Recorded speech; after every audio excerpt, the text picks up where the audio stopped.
মানুষের সমাহার।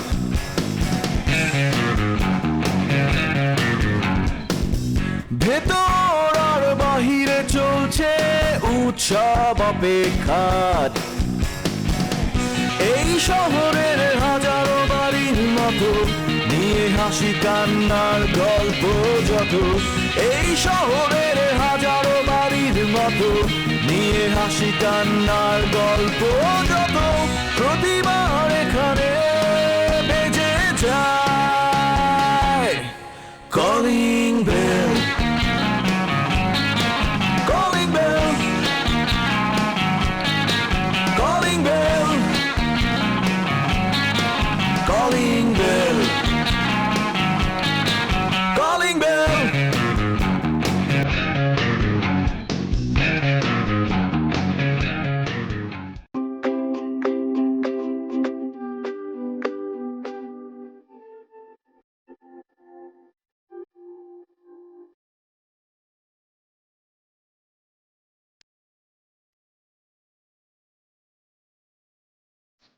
এই কাঞ্চন ভাই কি করেন?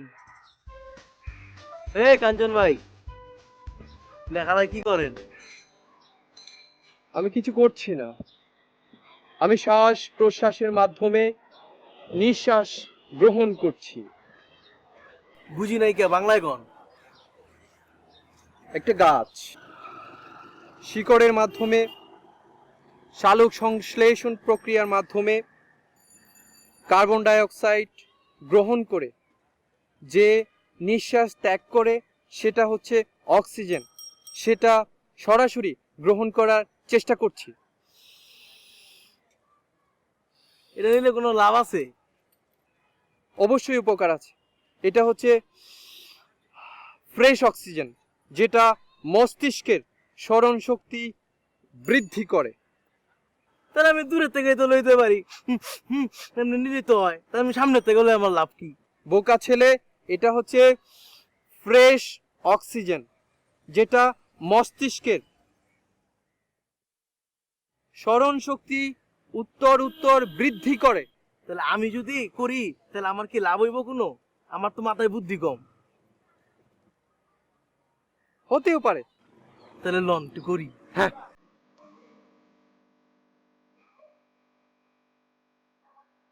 ভাই গন্ধ বেরোয় কি এরকম দুর্গন্ধ?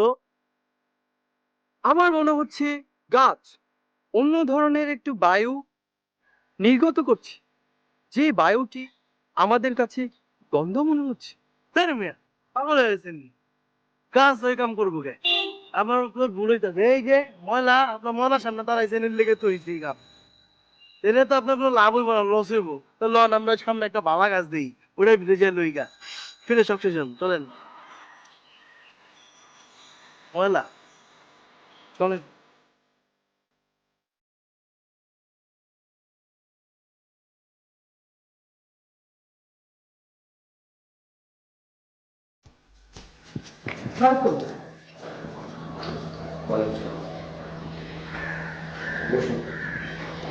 Thank you.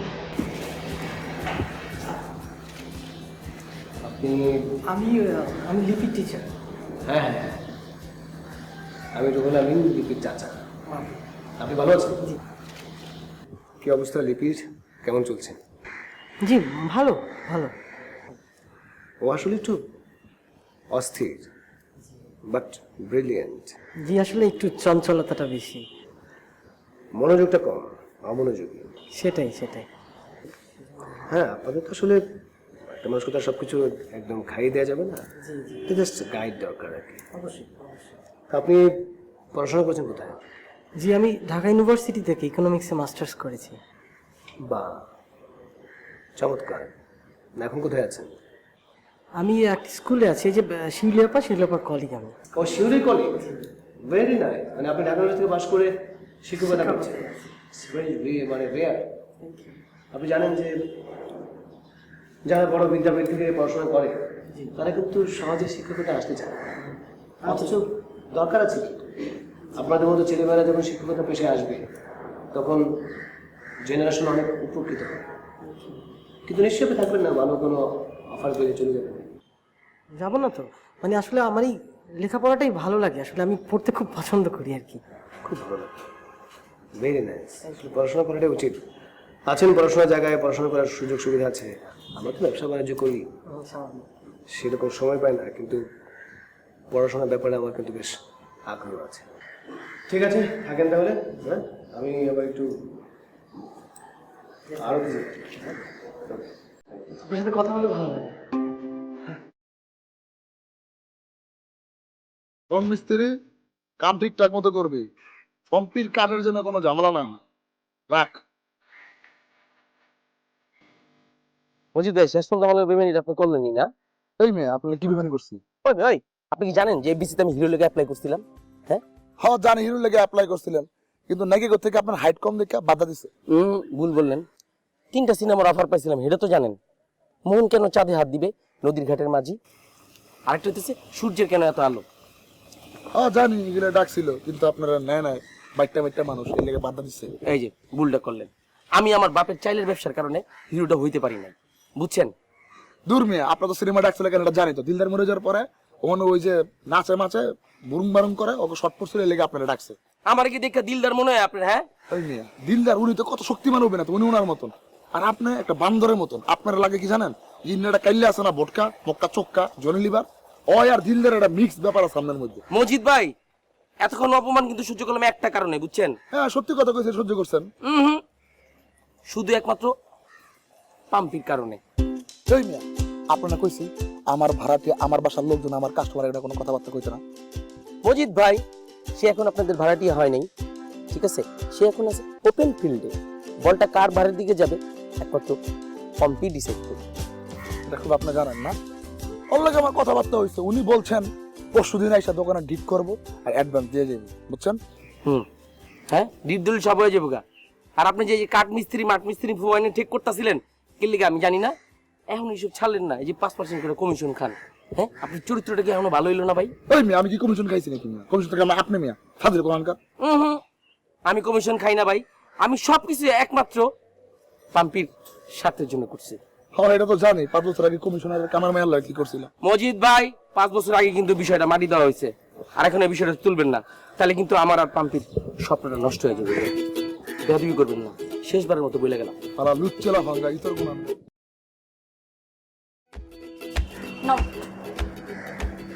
এটা কি? আই ফকিন্নি কোথাকার, তুই তোর স্যারের উচ্ছিষ্ট বিস্কুট এনে আমাকে দিচ্ছিস কেন? উচ্ছিষ্ট কই, আর ভালো বিস্কুট। আহা, স্যারের জন্য 1 প্যাকেট আনছো, এখান থেকে অর্ধেক স্যারকে দেওয়া হয়েছে, বাকি অর্ধেক আমি তোমার জন্য নিয়ে আসছি। তোর ফকিন্নিগিরি কবে বন্ধ হবে? এই পুতপুতাইন্না বিস্কুট তুই আমাকে খেতে দিচ্ছিস? না, এগুলো তো ভালো বিস্কুট, কুড়মুড়ে, যে দেখো আমি খাই। চুপ! তোর এই স্যার আসার পর থেকে আমি দেখছি তোর ফকিন্নিগিরি বেড়ে গিয়েছে। কেন, স্যার কি করছে? তোর স্যার যেরকম ছেঁচড়া, তুই ওই রকম ছেঁচড়া, সব ছেঁচড়া। দেখো, আমার স্যারকে ছেঁচড়া বলবো না, এইসব উল্টাপাল্টা কথা বলো কেন তুমি?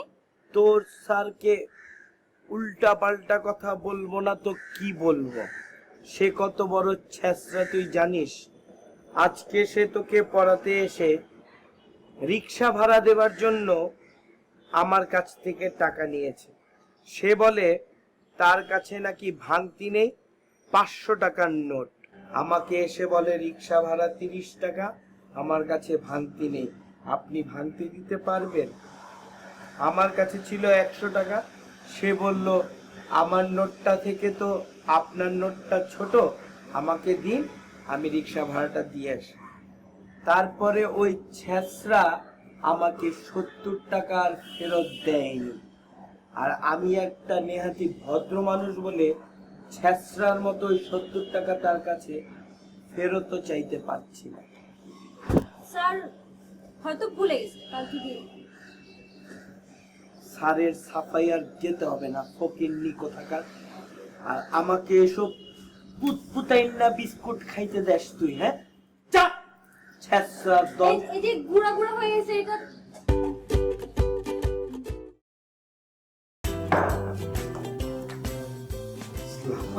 আব্বাজান, আব্বা আরে কি সর্বনাশ! আপনাকে তো আজকাল আর দেখাই যায় না। সকালে কখন আপনি বেরিয়ে যান, আবার রাতে কখন আসেন, আমি তো আপনার চেহারাই ভুলে গিয়েছি। বাসায় আর কেমনে আসবো বলেন? বলেন এই যে একটা জলজান্ত শিক্ষক মানুষ, তার সাথে দেখা হওয়া মাত্রই সে জ্ঞান দেওয়া শুরু করে। সে তো একটা তিমি মাছের মতো। না না না না না আব্বাজান, এটা আপনি ঠিক করেননি। একজন শিক্ষক, বস্তুতপক্ষে তিনি পিতৃতুল্য। আর জ্ঞান আহরণের জন্য আমরা শিক্ষক কেন, আমরা সামান্য পিপিলিকার কাছ থেকেও অনেক কিছু শিক্ষা গ্রহণ করে তাকে দৃষ্টান্ত হিসেবে মানব সমাজের কাছে তুলে ধরি। আর সেখানে একজন শিক্ষককে আপনি তিমিমাছ সম্প্রদায়ের সাথে তুলনা করে বোধ করি ভালো করে। তাই বলে যখন খুশি তখন যেখানে খুশি সেখানে জ্ঞান দেওয়াটা কেমন সভ্য দেখায়? না না, সেটাই তো উনি করবেন। আরে জ্ঞান দেওয়াটাই তো ওনার কাজ। আপনি যেমন মনে করেন যে এলাকায় সর্দারি করে বেড়ান, ইচ্ছে মতন যখন যাকে মনে হয় একটু লাথিটা মেরে দিলেন, কাউকে আবার চটটা মারলেন, কাউকে বকা দিলেন, তাই না? আপনি আপনার ইচ্ছা মতো যখন আপনার ইচ্ছের কাজগুলি করতে পারেন, তাহলে একজন শিক্ষক জ্ঞান দেয়াই যার প্রধান কাজ, তিনি তো তার ইচ্ছে মতোই করবেন। তা পারে, ঠিক আছে, বুঝতে পেরেছি। তাহলে আপা আমি এখন উঠি। কালকে কি দেখা হবে? মানে সকালে দেখা হবে? সকালে দেখা হবে, আমি তাকে যাওয়ার সময় আপনার সাথে দেখা হবে। এই তোর দোকান কি ঠিক মতো খুলস না?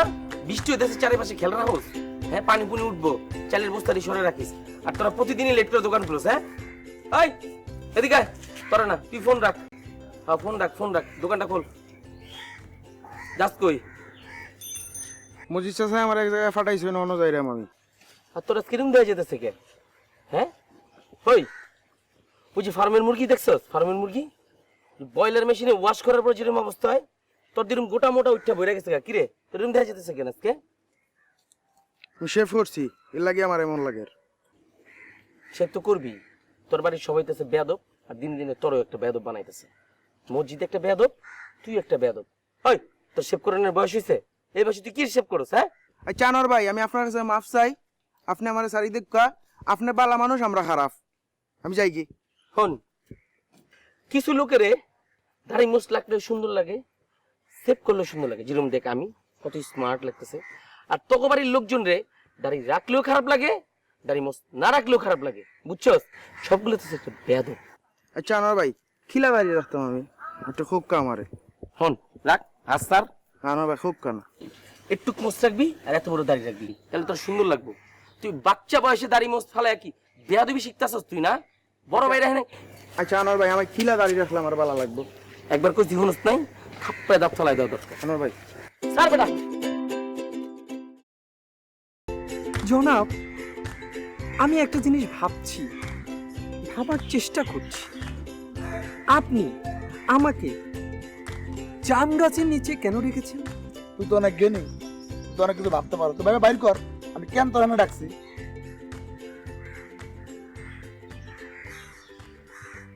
জনাব, আমি একটা জিনিস পেয়েছি, সেটি হচ্ছে আমার মনে হয় আপনি জাম ফল খুব পছন্দ করেন, সেজন্য আপনি আমাকে এখানে ডেকেছেন। তোর মতো একটা ছাগল যে কেন টাকা দিয়ে পোষে আফরামিন সাহেব, সেটা বুঝিনি। উনি একটা ভালো মানুষ, তাই তোরা টাকা দিয়ে পোষে। তোর মতো ছাগল আমি প্রথম দিনই কোমর মতো লাত্তি মেরা বিদায় করতাম। কোনো কাজ করতে পারস? কোনো কাজ আজ পর্যন্ত ঠিক মতো করছ? ঘুরুন আর খাউন ছাড়া। জনাব, আমি ঠিক মতো আমার দায়িত্ব পালন করছি, আমি কাজ করছি। তোমার ঘোরা আন্ডাটা করো, তাহলে এবার কথা তোমার বাবার জ্ঞান, তোমার দুনিয়ার কিছু। একদিন খালি খাইছো আর ঘুমাইছো। শোনো, তোমরা কাজ দিব, ঠিকঠাক মতো করবা। পারভেজ আমিনটা চিনো তো? হ্যাঁ চিনি জনাব, উনি হচ্ছেন পারভেজ আমিন চৌধুরী। গুড। মানে দেখতে কেমন বলো তো? জনাব just minute, let me check. খাতা কলম লিয়ে বুঝবে করতে পাগল ছাগল ধরলে এগুলারে। জনাব পারভেজ আমিন চৌধুরী সাহেব হচ্ছেন কার্লি চুল, উজ্জ্বল শ্যামলা, আমার চেয়ে একটু বেটে। উনি মাঝে মধ্যে হাফ প্যান্ট পরেন, উনি টি শার্ট পরেন। আমাকে মেরেছিলেন আমি জানি। তোর মারে বললে তোর এগুলো মন থাকে শুনতে এলে। পারভেজ কই যায়, কি করে, কাগজ লাগে ঘুরে, সকালে কখন বেরোয়, রাইতে কখন আসে, ঠিক আছে? এগুলা সব তুই খুঁজে বাইর করবি, সব ইনফরমেশন নিয়ে আমারে দিবি। এই থাম। জনাব, সব মনে থাকবে জনাব। আমি আমি জেমস বন্ড সিরিজের মতো, ফিল্মের মতো কিভাবে গোপন তথ্য বের করে আনতে হয়, ঠিক ওভাবে টান দিয়ে আমি তথ্য বের করে নিয়ে আসবো জনাব। সবকিছু লিখিত আকারে আপনার সামনে পেশ করব। আপনার জেমস বন্ড হওয়া লাগবে না, বুঝছেন? কারণ জেমস বন্ড মারামারি করে, আর আপনার তো বন্দুক নাই, আপনি মারামারি করতে পারবেন না শরীর নিয়ে। আপনি মাথাটা খাটান ফেলুদার মতো।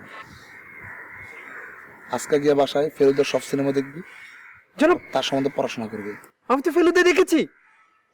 ফেলুদা দেখতে তো আপনার মতো, একটা লম্বা, খাই, ধোঁয়া বেরোয়। বেরো। সারা দিন পড়াশোনা বাদ দিয়ে মোবাইলের মধ্যে তুমি কি করো শুনি তো আমি? কিছুই না, এমনিতেই ফেসবুক ঘাটাঘাটি করি, একটু ফ্রেন্ডদের সাথে চ্যাট করি, গেমস খেলি, নয়তো ইউটিউবে মাঝে মাঝে ফানি ভিডিও দেখি। ইউটিউবে মাঝে মাঝে ফানি ভিডিও দেখতে দেখতে তুমি নিজের লাইফটাকে কিন্তু ফানি বানিয়ে ফেলছো। এটা কি ঠিক হচ্ছে? পড়াশোনা করতে হবে ঠিক মতো, আর মাঝে মাঝে আমাকে হেল্প করতে হবে, কিচেনে বাসার কাজ করতে হবে। কি নিয়ে এত কথা হচ্ছে? এই তো আন্টি লিপিকে বলছি, ও তো বাসার কোনো কাজ করে না, কিচেনে একটু ঢোকে না, হেল্প করে না, সারাক্ষণ খালি মোবাইলের মধ্যে মোবাইল নিয়ে কুটুর কুটুর করতেই থাকে। শিখতে হবে না কাজ কাম, একটু রান্নাঘরে যেতে হবে না? ইদানিকার মেয়েরা কত স্মার্ট, সবাই রান্নাঘরে গিয়ে রান্না বান্না করতে পারে। না, ও তো রান্না পারে, আমার কাছ থেকে তো শিখছে সবসময়। বয়স তো বেশি হয়নি, বিয়ে টিয়ে করলে, দায়িত্ব ঘাড়ে আসলে ঠিকই পারবে। বিয়েটি করলে এভাবে না ভেবে আন্টি, আমরা এভাবে ভাবি না কেন যে আর 2-1 বছর পরে তোর বিয়েটা হয়ে যাবে, তখন অযথা একবারে ওই সব সামলাতে পারবে কি পারবে না এটাও তো চিন্তার বিষয়। একটু একটু করে শিখে রাখা ভালো না? আমি এত তাড়াতাড়ি বিয়ে করব না, আমি আর 5-7 বছরের মধ্যে বিয়ে করব না। মেয়েরা যত তাড়াতাড়ি বিয়ে করবে তত তাড়াতাড়ি ভালো, বুঝছো? শুনতেই চায় না বাচ্চা মেয়ে। হেল্প লাগবে আন্টি? না